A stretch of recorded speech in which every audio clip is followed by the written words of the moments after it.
All right, so you already know how to do a slip knot and you know how to do chain stitches.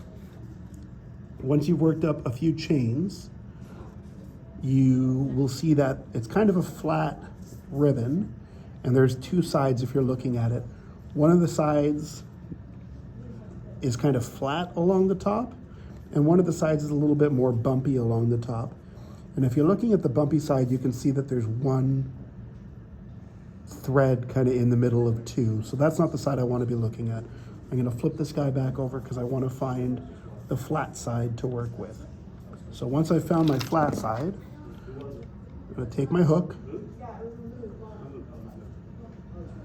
I'm skipping over this first chain that's wrapped around the yarn that I'm working with. That guy doesn't count, so I'm not going to use that.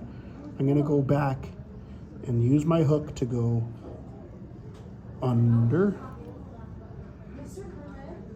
both of those chains. So you can see there's the next chain right there and the next chain after that. It's those two little loops that wrap around the chains that we're looking for. Now that I have that, I'm going to yarn over. I'm using this finger to hold my work in place. So yarn over my hook, pull under the chain, and now I have two loops still, because that's the loop from my last chain. I'm going to yarn over one more time, pull through,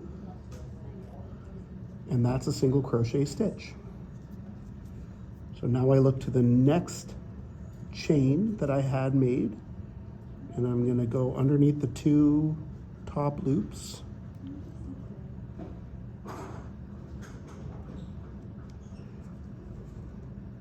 Sometimes I use my hook to pull the side closest to me so I can kind of get in there, especially if it's tight, you might need to do that. But I have my next chain on the hook, using my finger to hold my work in place. I'm going to yarn over again, pull the yarn through both those chain loops. Still have two loops on the hook. I'm going to yarn over one more time and pull through, and that's another single crochet. So I can see now that I have the chain pattern forming from my single crochet on the top here. I'm going to keep going, looking for my flat side. I'm going to use my hook to kind of free up the loop on the side closest to me. Go underneath both of these guys, yarn over, pull through. Whoa, I almost lost it.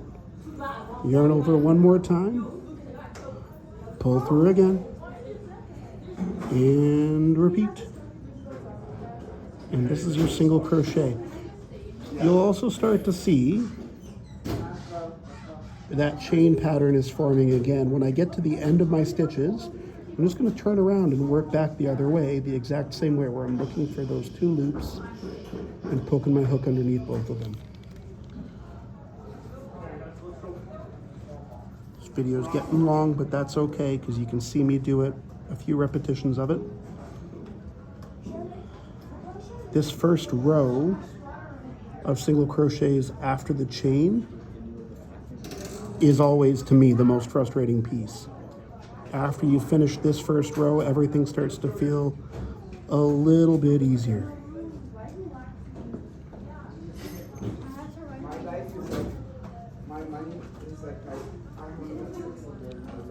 And it's pretty normal to feel frustrated about this as you're working.